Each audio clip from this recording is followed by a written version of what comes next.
Hello, everyone, and welcome back to a really special episode of the Parenting Reframe podcast. So, this is something that has been asked of me for quite some time, and it is basically what does the inside of a coaching session look like? So, I have my dear friend Emma here with me, and Emma is one of my very first clients.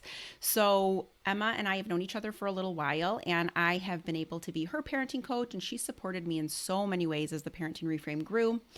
And I called her up and I said, hey, why don't you come on the podcast? And we hadn't talked in a minute. And I said, let's just do a check in because we had been talking about wanting to circle back and see how everything was going. And instead of booking a call, let's just do a quick check in and I can help you, but let me record it so that the listeners can hear.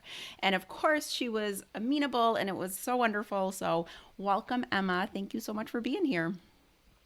Thank you so Yeah. much. Yeah, it's been too long. We usually have more regular check-ins, and I've really been missing I it. know. I know. I have to. I was like, before we started recording, I was like, had so many questions that I wanted to ask and just see how everything was going. It's hard when you work with a family. I mean, I feel this way even as a speech therapist when you have a family for so long and you get to know them and you know the kids, and it feels tough when it's like not as frequent or when you don't get to have those check ins. So, usually for me, if there are longer periods of time when I don't hear from people, I think they must be doing well. I mean, that's at least what I'm telling myself. So, hopefully, you're Yes, we're doing really always well. doing we're always doing better from all of your advice. So that's good. Good, good. All right, so we're going to jump in. So, for the listeners, just to bring you up to speed and give you a little bit of context, Emma is the mother of two. She actually lives in Guatemala. So, a little bit of an interesting fun fact there. So, her kids go to school there. They speak both Spanish and English. And Ellie, her daughter, is 3, and Joaquin, her son, is 6. So, all right, Emma, let's jump in. Give me updates. What are the kids up to? Okay. What's working? What's not? What's happening? Yes. Okay. So let's start with sleeping. Okay. Sleeping is something we've talked about a lot, Yes. and we have improved a lot, I would say, with the 6-year-old. I don't want to say it's a closed case because I never like to say that. He's doing great. Our challenge right now would be Ellie, who's 3.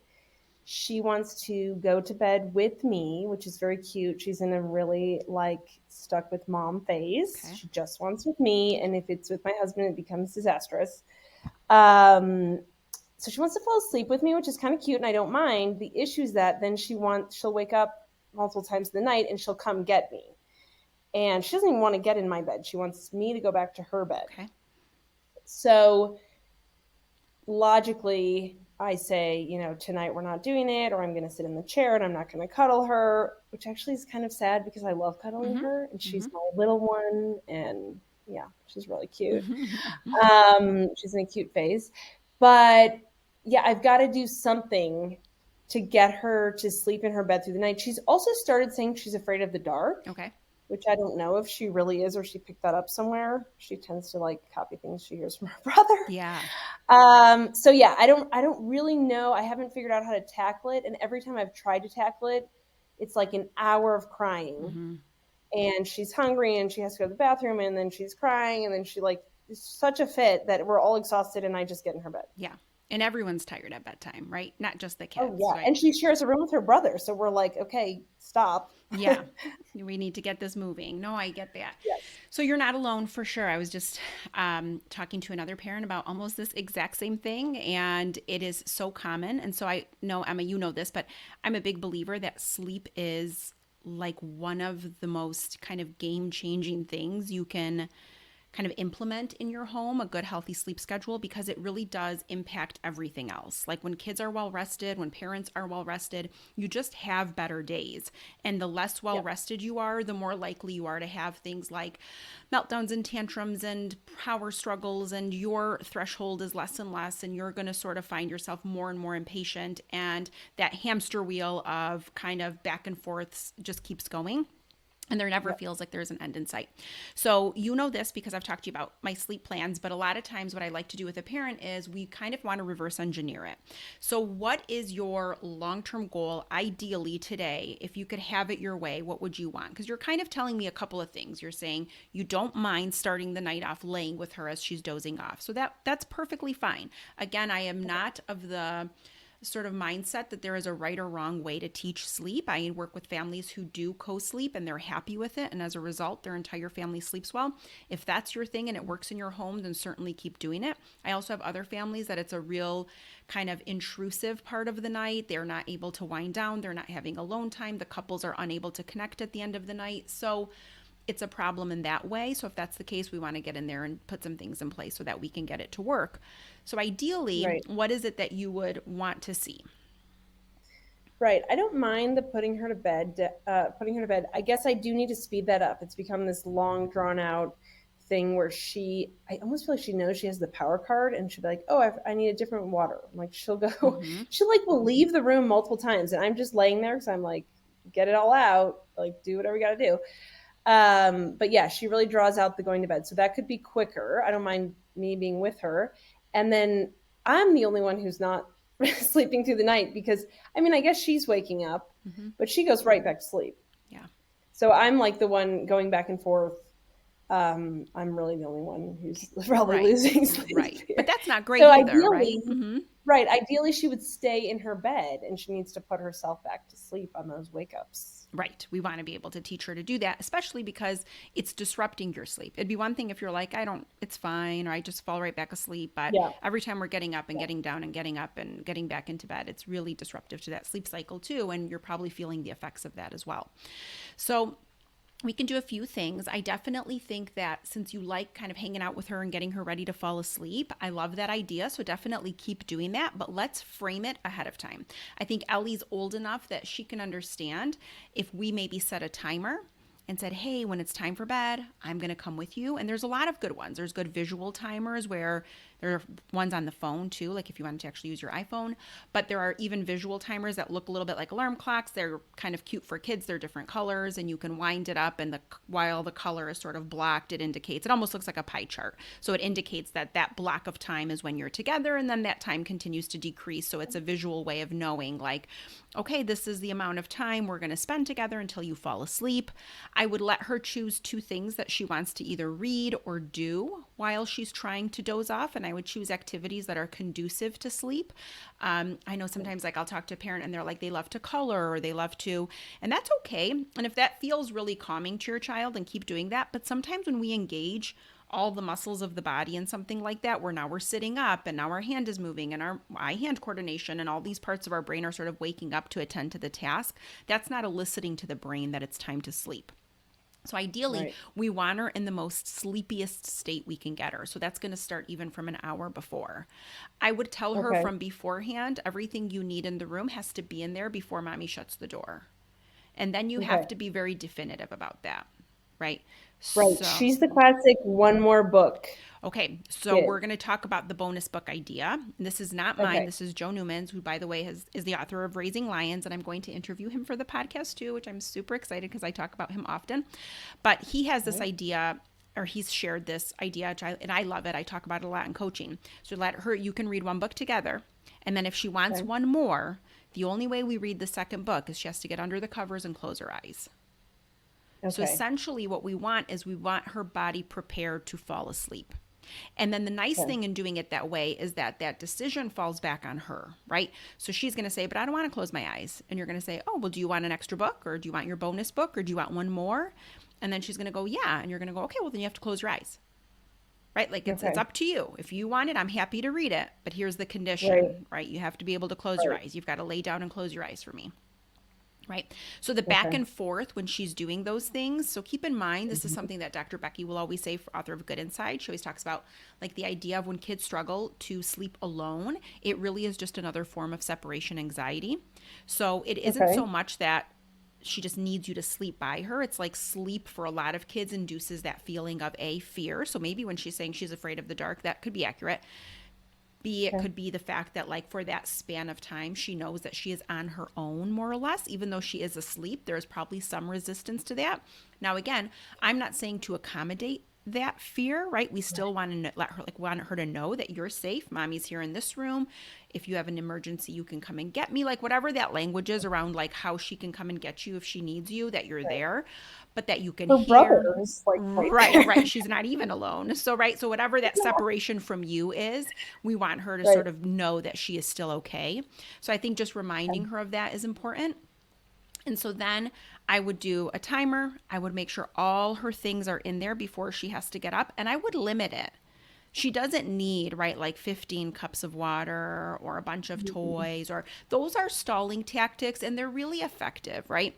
And so the Yeah. thing is when they do that, her brain, every time she gets up and goes out and gets up and goes out, it's becoming more anxious because she's like, Okay. oh, I got to stall. I'm getting closer to that sleepy state. And I know what that Yeah. means. My mom's going to leave the room. I got to go get something.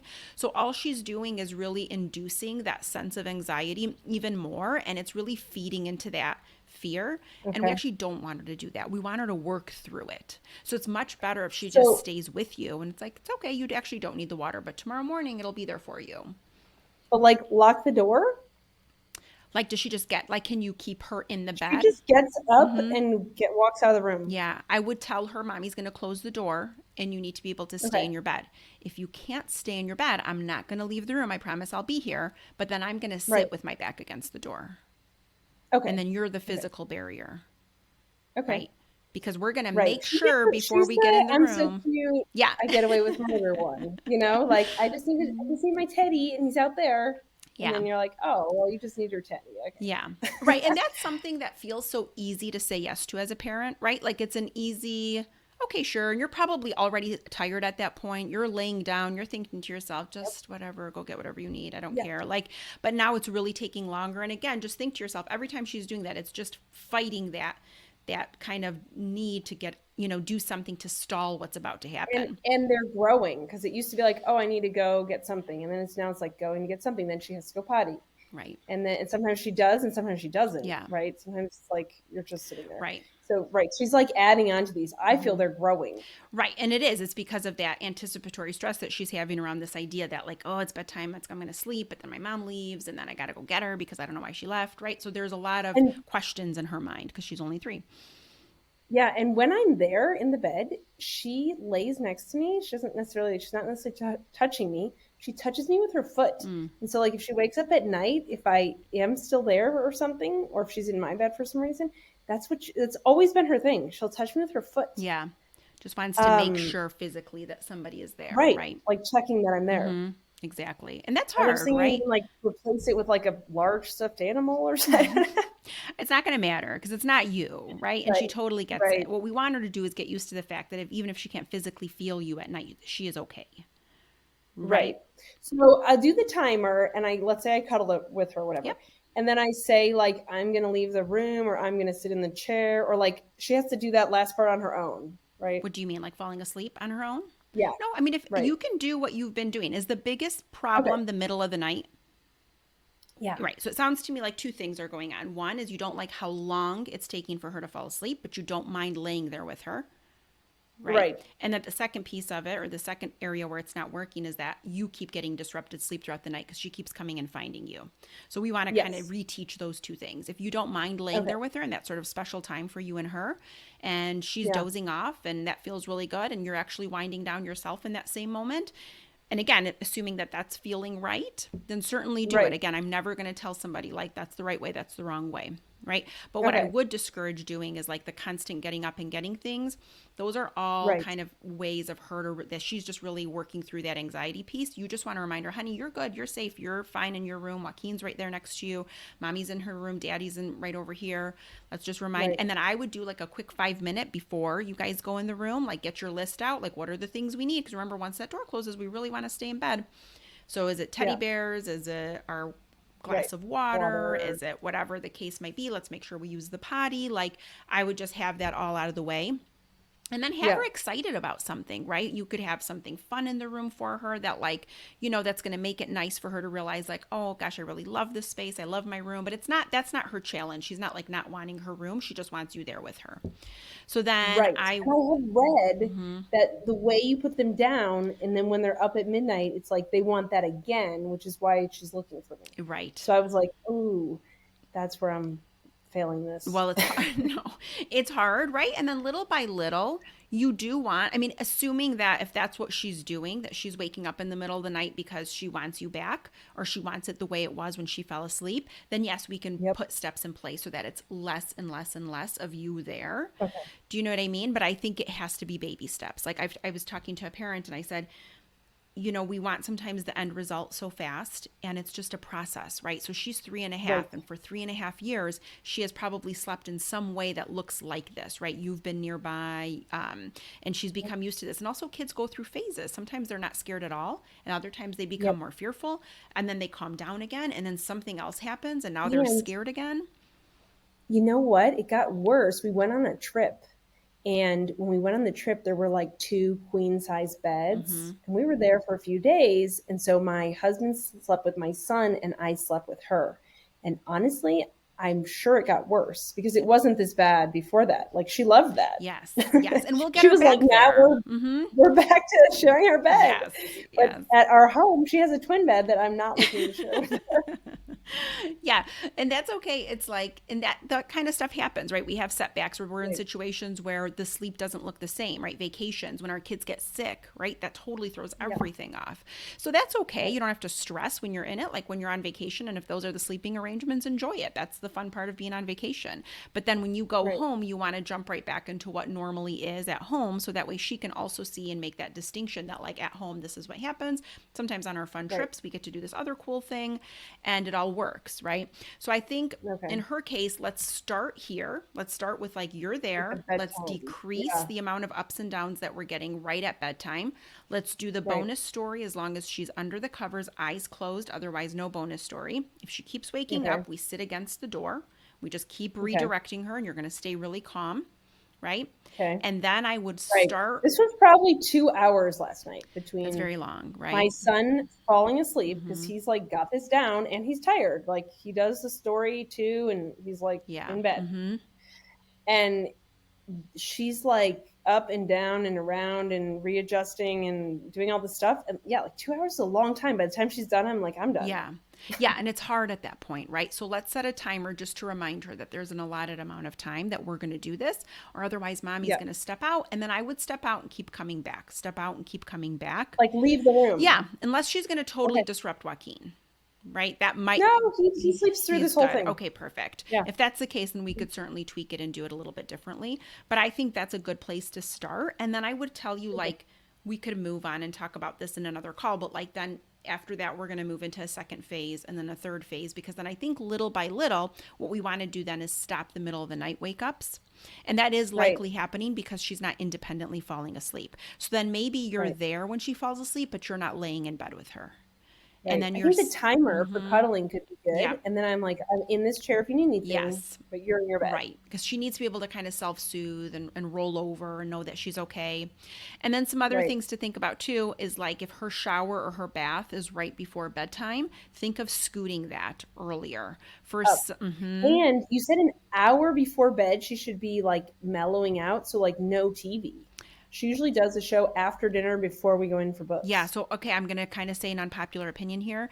I feel like it depends on the child. Some kids are very stimulated by TV and screens, and you can see it in them. It almost gives a heightened response. For some kids, it Okay. almost puts them in a dream state.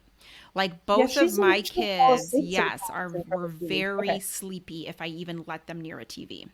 Almost so much Yeah. so that if it was like after school, they couldn't, because they would doze off and then it would mess up their bedtime. They were never Oh. like awakened by whatever they were watching. So I think that's Okay. the first thing to just ask yourself, like, recognize what Okay. impact the screen's going to have on her. But Okay. ideally, like, textbook answer to that question is right. You don't really want her watching TV. That's where just a quiet Right. activity can be really helpful. But I understand also the reality of real life is, like, for me sometimes, like, I had to turn Yeah. that TV on because I had to clean up, or that was the only way I was Yeah. going to get a few things done before bedtime. So I Right. know that the reality and the demands of like most modern parents is that we can't just be crafting it up after dinner every day. And, it's just impossible. I Right, really and get I it. would say she is more, like, tuned in when you're crafting, like, for her, that's, like, really on for her. Right. Mm-hmm. Then she might fall asleep in front of the TV if it's, like, she didn't nap and it's late afternoon, Yeah. exactly, And like, like I if don't want her That's right. to do And if she's that. had sort of not a day full of watching it, or kind of it's in moderation and that's her special time where she gets to unwind, and maybe you do a couple of things before you guys go and have your nightly routine, I think that's okay. So I'm not going to tell you Right, don't do that. What I think is tough is like if you're outside playing at the park and all of a sudden you're like, all right, we got to go in and go to bed. It's like that's especially now, like yeah, obviously, in the Detroit area as it gets warmer and spring fever hits, it's right, like nobody wants to sleep at 7 because it's light out and it's right, warm and it hasn't been warm in a long time. So, right. that certainly plays a role. So I would think of the activity that they're doing and like how can we, Okay, like even dimming the lights sometimes can be really helpful. So not everything is bright. If they're going to okay, watch TV, I would reduce the volume so it's not like okay. top notch. I would think about what she's watching. I know there's like, Exactly. yeah, certain Yeah, programs are like zzz, like it's just that right, feeling of like all the screen is changing so quickly, the visual pace of it right. is so fast. Like maybe it's a Yeah, Sesame Street kind of a type show that we're putting right. on at that moment, or something that We're like, Bluey in the evening Bluey. is pretty Bluey's a good relaxing at our one. house. Yes, that's a Yeah. good one too, right? I know it's amazing though. Like there are different types of shows, and I see it all the time when I'm like Yes, watching or working with kids and the types of things that they like watching. Sometimes when we get those very quick kind of switches of that visual screen all the time, and kids' right, brains are like mapping that so quickly, it becomes really challenging for a child's mind to kind of stop racing at that same speed. So right. that's what I Okay, would recommend. And then, yeah, in phase 2, then we're going to look to see if we can get her to fall asleep on her own. And you're in the room, and then you slowly phase yourself out of there. Does that then decrease the middle of the night wake ups? Right? And it very well right. might, meaning we might not even have to address it. It might kind Okay, of take care of itself. If it doesn't, then yes, let's jump back on a call and let's figure out how we can get them that middle of the night squared away, assuming that that start of the night is getting better. Because the one okay. thing you can't do, or you certainly could, but it's going to be very hard for you, because I know you guys are a busy family, you're a full-time working mom, you have a lot that you're Mhm. balancing. And so the idea that you're going to go in and be like, that's it, sleep struggles are going to be over, we're going to do this, it's really hard, and you're going to set yourself up to fail, and then you're going to give in, and the next thing you know, the whole family's in one bed together sleeping and no one's happy, right? And it's just because like we bit off more than we could chew and now we're just struggling. So really pacing yourself is going to have much better long-term results so that it can be more sustainable over time. And I almost remember you telling me this before, to like plan it almost, like start this on a weekend, Yes. or like Yeah. set, because like I thought about this yesterday or a few days ago, and it's almost like I know it's coming, so I'm like officially doing the opposite. It's like when you're I gonna, you know. know what I mean? Like Resisting. yesterday, I was like, I can't even tackle it, so I might as well just like get in That's there right. When now. in Rome. And the thing is, too, is like, you're absolutely right. You want to set a few days up ahead of time. Like, you have to be Okay, not just physically ready. Like, yes, obviously, a Friday, if you don't work Saturday, is going to be the best night to start it, if assuming your weekends are off, but also mentally preparing yourself. Right. So right. when you're in the middle of a work week and it is exhausting and you're fatigued by all the other demands of your day, and that's what's meeting you tomorrow, that might not be the best day to be like, all right, Okay, I'm in it. And also for Ellie, right? Like she's going to school the right. next day. That's going to be just Yes. as challenging for her too. And now we find ourselves again on that hamster wheel where nothing's working, but we keep running on it. And she's also changing her midday nap, where she'll do it some days and some days she won't. Mm-hmm. So I almost want to do it on a day she didn't nap, Yes. And I would say at three because and a half, you can start limiting that she nap. can ditch. Yeah, she can ditch the nap and make it to bed, but it get like the hour before bed gets a little iffy.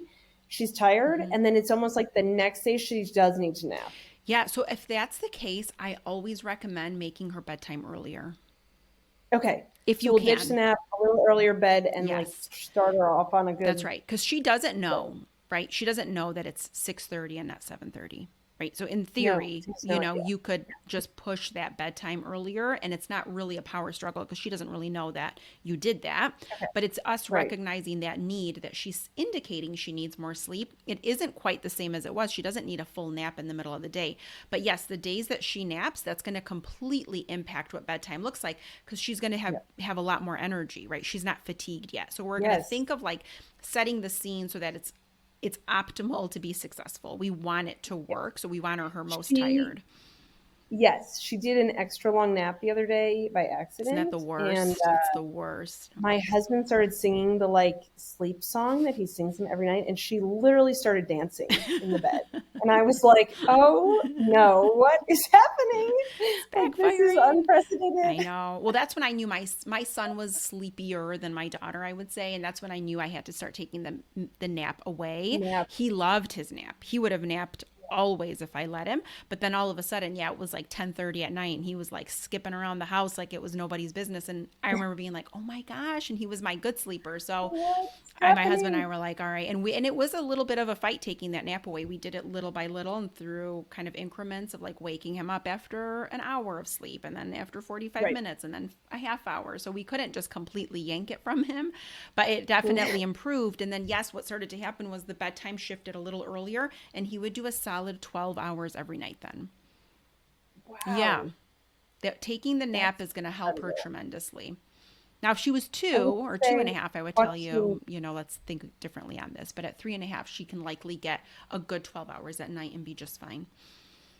Yeah, my son definitely is at like he can do 12 hours Yeah. by himself, Especially no like kids, problem. they're in school all day. I mean, they're busy. Their bodies They're need it. tired. Mm-hmm. Yep. Yeah.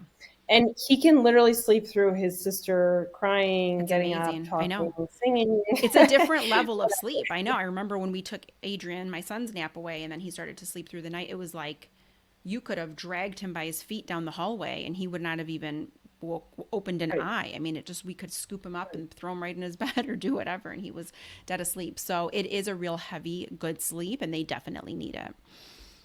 Okay. Okay. That gives me a lot to work with there. Yeah. So start I'm there not and going then to do just it keep me today. posted. Yeah. Not today, Friday, and then let me know how it goes Not on today. Monday. Yeah. Friday. Friday we'll be ready for that. Yeah, and the same thing with the TV. The reason we're doing the TV before she goes to bed is because we're in there for so long. So it's like shift change, put all the food away, clean up dinner because we don't have like an evening because we're all in that room trying to get her to Yeah, bed. yeah. Let's do some Yeah. work around that too, and let's definitely set up a timer too because it's not necessary. She doesn't need all those things. And yeah, what I was going to say Yeah. about the shower too and bed and baths is like if a child feels more awake at bedtime, take that shower Right. and that or bath, either or, whichever it is that you do, and bump it earlier in the evening. A lot of times, Okay. that increase in body temperature can elicit to the brain that it's time to wake up. And Okay. Or even in the morning because if we do it Friday, she can bathe that's on the right. You can weekend. just completely skip bath. Yeah. So, Yep. a lot of times, what it can do is it induces this idea of I'm awake, it's time to work. When our body temperatures increase, it signals energy of some sort, movement. And so you Okay. think the opposite. Like personally, like when I'm kind of warm, I feel like I'm cozier and I can sleep a little better. And that could be true for some kids that multi-sensory experience of a bath can be very calming and soothing and it can actually help them sleep. So I'm not saying Right. this is across the board, but there is a subset of kids where you will notice that shower or that bath is done and they're like running down the hallways and they're completely Right. re-energized. You want to change that timing. I would say I don't know if she's re-energized, but she hates rinsing her hair. Like for Mm, her entire life, rinsing her hair. Like she loves swimming in a pool. yeah. I don't know what it is, but in the bath, rinsing her hair is always a fight, and it does get her all like worked up. Yeah. And so like she likes to like have an opinion about it, and she's just gonna rinse her hair like in the water instead of having it being she it's a power struggle and something she doesn't like. So I could see that maybe waking her up more. Yeah, no, definitely. And that power struggle alone, even outside of what I just described in terms of the bath, that gets the body going and the hormone release. Yes. And so same idea. So let's take that bath time and scoot that and then let me know how that Okay. goes too. So many things. She has become, it's been so cool to watch her personality, define itself, but she has character and she gets away with murder because she's our cute I little know. baby She's the one. youngest and she's right. She's the Yeah, but you got youngest. to be aware of that too, right? Because we want her to be able Yes. to be independent and resilient and be able to get through this world and really show herself. And if every time she sort Right. of has a struggle, we're there to help her because that cuteness is there, right? Well, the rest Yep. of the world isn't going to feel the same, right? And so we Right. want her to be able to kind Right. of gain the ability to regulate some of those things and gain the ability to work through some of those and feel less afraid if that's the case, or feel more connected and build Right. trust. But I totally get it. I totally get it. And enjoy Right. those moments, right? They're only young And once. her babysitter only had sons, and so I can also Oh. see it. It's like she is the melting. She's just melting us all. Yes, yes. So yes, but not the brother. Her brother gives her the work. So Yeah. All right, he puts perfect. her in a place she can stand up for. That's where she's getting that tough love, right? Oh yeah. All right, so Oh yeah. let's hammer out I think one more, and then Okay. we'll keep talking, or we can circle back and do another call later this week. Okay. So I'll give you a Joaquin topic. Okay. So he's 6, and he's not in the super cutesy phase. Okay. And since his sister is really cute, he has become almost like he's become very sensitive and almost like very offended. He'll easily tell me today's the worst day ever Mm-hmm. after one thing happened that he's not enjoying. Okay. After he had a great day, like he had a fabulous day, and then he didn't get one thing, and it's the worst day ever. And he kind of goes down this path, and it's like it's everyone's sort of like, no, nobody wants to partake in that. So everyone will kind of be like, oh gosh, and it almost just makes it worse. So I don't like, I've tried kind of validating, like, oh yeah, that stinks. Mm-hmm. You're having such a great day until you didn't get that chocolate and now everything is over. Yeah. And I also go the other way of like, oh, that's really not important, which I'm sure that's not what he wants to hear. Right.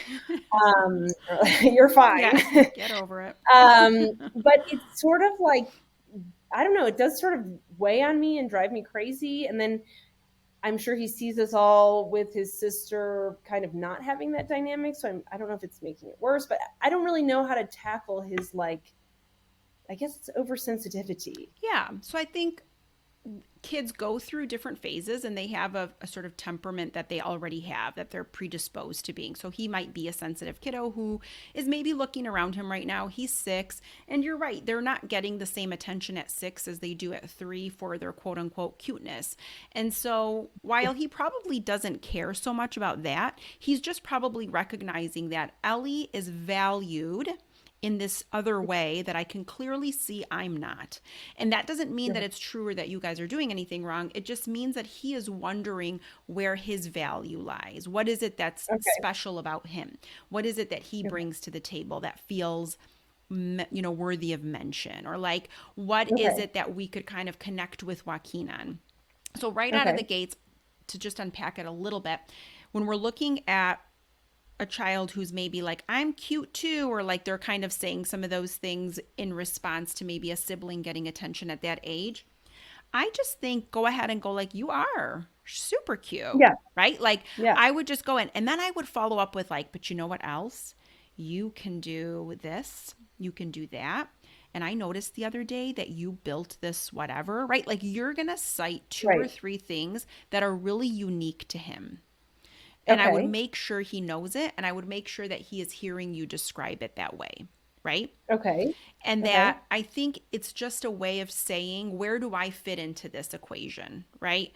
And it Okay. is Yes. sort of this case where you do start to see the younger sibling is getting that type of attention. You're wondering, where is my attention? So the other piece Right. is, where else can we kind of connect with him throughout the day? So in the absence of those moments where he might feel a little envious or jealous, where else can we connect and just really celebrate who he is and be happy Okay. about it? Those bigger reactions that you're seeing, like the today's the worst day ever, right? That's sort of, an age thing too, but Okay. it isn't inappropriate either. Like they really don't have enough life perspective like we do. Okay. So what you're doing in that moment is you're looking at it through your adult lens, which is very normal, but you're looking at it and you're like, oh, really? That chocolate? Is that going to break? That's going to ruin the whole day? Like, we can't help it. Like, that sarcastic self comes out and we're like over it Yes. in such a quick second. But the truth Yes. is, for him, in theory, it maybe does feel that big, right? It might feel that bothersome, that in that moment, maybe he's tired, maybe it's at the end of the school day, his threshold is lower, right? There's a lot of reasons that Right. can play into those moments.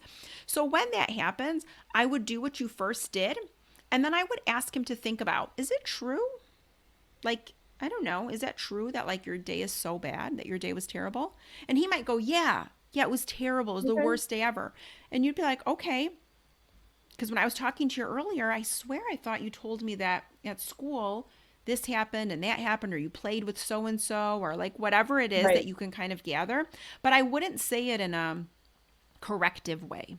Like I wouldn't be like, Right. Joaquin, that is not true. You know you had a You great day. You need to start this, being this. grateful, right? Like I would not go in it like that. I would just be like kind Uh, of curious. So as much as you I hate that as can. an adult. I hate when people Yes. do that as an It's so adult. dismissive, right? It's very dismissive. It's like he's just expressing something. And in all fairness, as adults ourselves, how many times have you had a disproportionate response to something when it goes the way you don't want it to, right? Like I could be Right. having a fantastic day, and if I get cut off 2 or 3 times on my drive home, I'm like, what is going on today? Right? Like there could be a quick tempered Right. reaction. It doesn't mean like I'm going to negate how great my whole day was.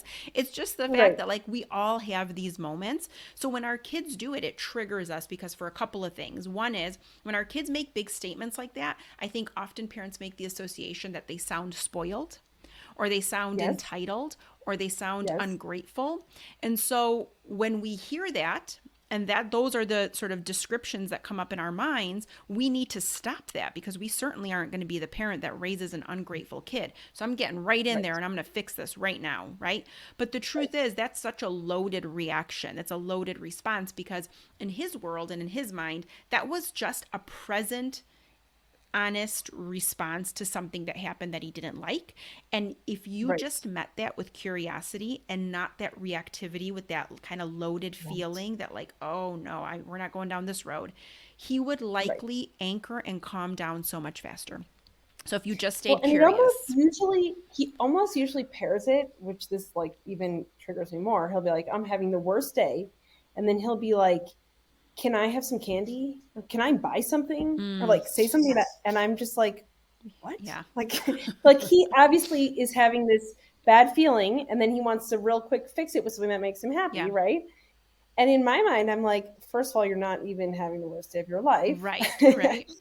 Second of all, what makes you think I'm gonna buy you something or give you candy? Like, Okay, so let me reframe it for you, right? You're looking at okay, it as an adult. You're looking at it through the mom lens. You're looking at it through, mhm, I will not raise a child who's going to be spoiled, entitled, and grateful. I know what he's doing right yeah, now. He's acting like the day's so bad, he just wishes he could get this quick fix of candy and all would be better. It's almost yep, like affirming what you're thinking. You're like, see, he is yes, acting. But that's not really it. So remember, kids are outcome driven. He is outcome driven. So maybe okay, somewhere along the way, expressing a negative emotion and then he got comforted with a thing or something, felt good, or and candy, he's probably yeah, like, all right, I let's do like that. that. Right. Like sometimes when something goes wrong, if I just say to these guys, like, I'm really mad, I wish I could just have Reese's peanut butter cup right now, like that might solve the problem for him, right? He's just looking at it in a very pragmatic way. It's black and white, it's Okay, very sort of systematic, it's outcome driven. So again, just stay right, curious and be like, no, you can't have candy right now because this just isn't the time that we eat candy. But I get how you're feeling. It seems like you're feeling so upset and you just wish something good would happen to take away the upset feeling. But that doesn't right, always work. Sometimes when I'm upset, I just have to really sit with those sad feelings. And that right. alone is going to help him work through it and move through it pretty fast because he doesn't want to really sit there and be upset. Right. You know, and it's funny because one day I sort of said, like, oh, you had the worst day. I had the worst day too. My work was so hard I love today. it. And I said, sometimes I just wish I had, different work to do Mm-hmm. because it was so hard. And he was like, yeah, sometimes I just wish I had a different school. And I was like, Yeah. okay. And then we just sort of put Perfect. a song That's on. right. That's exactly right. Sometimes that's all they need is just to feel heard and supported. So I love that. I love that. And you Okay. can also, because Joaquin's age is a good one, that you can use storytelling as a strategy too. So that just means like not in the moment when he says like, oh, today's the worst day or whatever that dramatic statement is in your mind. Like if you talk with him at another time and you're like, hey, I notice sometimes when like something happens, you feel so upset by it. I can just tell by the way you describe it. You'll say, like, it's the worst day or it's this kind of moment. And just be like, you know what? I get that. I remember once when I was a kid, this thing Okay. happened and I was certain that the whole day was ruined and that nothing good was going to happen. And then I talked to Nana about it or, like just What you're essentially doing there is you're seeding a solution, or you're seeding a way through of how you processed it without it being a directive, right? Without it Okay. being like, so Joaquin, next time you feel this way, what you need to do is sit with the feeling and blah, blah, blah, blah, blah, right? Like we love giving orders Right. and teaching, but instead Right. of putting that hat on, just do it from a storytelling place, and Okay. then just kind of make it like, yeah. And then I felt bad, but then I turned it around because I realized when I was sitting there feeling bad, I was missing out when my friends were playing outside, or I was missing out in Right. this other cool thing. And I just realized like it's okay to feel sad. And I felt those feelings. And then I just decided that I could make a choice to do other things and not continue to just stay feeling that way. So, whatever it is, right? Every situation is going to be Right. unique, and every kind of specific scenario is going to have a different way of going around it. But if you use storytelling, it can be really powerful. And kids love hearing about stories that you did when you were a kid, you or your husband, Yes. right? Like they We love we it. we do this, and now he likes to ask us like, so in the 80s, did you guys have? Because we said there were no iPads Mm-hmm. or no cell phones, and now he's like, basically we're cave people. Yeah. So funny. So we're like, in the 80s, did you guys have Reese's? And they'll like have a Oh Reese's. my We're like, goodness. yeah, we I had those. love it. Yeah. Yeah. May as well be the 1800s in his Right. For mind. him, it's like he can't even imagine what was happening with no phones. So good. Just on the same note with Joaquin, he also sometimes gets like very comparative, and I don't know if this is normal for his age, but it's like that my school's the best school, or that my this choice he made was the best choice, or that other kid did something and it was better. Mm-hmm. And I'm always saying to him, it's not a competition. It's not a competition. Even with his sister, it's not a competition. You guys are different. That was different. Yeah. But I don't know if that's like something if it's like a normal phase of development, or if he's getting that somewhere. Mm-hmm. It could be a lot of things. It is for me a child who is a little bit like trying to test to see how far his power can go in different Okay. contexts. So in the Okay. school setting now, it's very different. He's got other kids. He's trying to see who he is relative to these other kids, to the Mm-hmm. teacher, right? Her rules, that structure, that setup. He's coming home. He's doing a little bit of the same thing. I think Right. if he is expressing things like that, I think it's fair to be honest with kids in that moment. You know, Okay. so sometimes you could say something like, oh, did it feel like you weren't the best? I don't know, maybe that's true. That doesn't really matter though to me. Like sometimes I'm not the best at a lot of things, and just like Right. working hard at something, or what could we do next time if you wanted to get better, or did you have fun? Because that's what really matters. Right. Like what was, like just steer the conversation a little bit differently. But I wouldn't Okay. necessarily go into like not everything's a competition. He doesn't probably understand the abstractness of what you're Yeah. saying. Like competition, like what do you mean? Like I am the best. Like they can't really like grasp it the way we mean it, you You know? guys tell me I'm the best. We're Right. always That's the right. other thing too, right? We're kind of in this parenting space where we're constantly praising, constantly applauding every little Right. thing. So he's probably going like, "Well, wait a second." And so it's okay for him to brush up against a little bit of like that resistance, right? Or that every time he needs to be feeling like he's the best in a really loving way, it's okay to let him know that sometimes that's just not the case. And again, I'm not talking Right. about the best person. I'm not talking about like personal attributes. If he's saying like, No. I'm Right. the fastest in, our soccer game or whatever the case is, Right. you kind of want to help him understand that like we can recognize a lot of people's goodness in different capacities, and that it's not really about being the best. But you are just going to kind of have to create space where, again, you're going to validate and just kind of say, I get it. It probably feels like the best person is the one who matters. But in actuality, like when I'm watching the soccer game, I love all those players on those teams. They each have a role, and just leave it Right. at that. And he might just keep saying it, but I wouldn't make it a huge, like, yes, you are the best, right? Like we already do that enough culturally where we're just celebrating like whoever's on top. And so it Yes. would be more of, I would just have a more passive response, and just kind of when those moments occur where there can be a little bit of struggle there, where like maybe he's realizing that he isn't the best, I'm not a fan of like lying to kids and being like, you are the best one and they're all wrong. And it's Right. just, No. it just is what it Right. is. Sometimes we're really good at something and sometimes we're not, and that's okay. Right.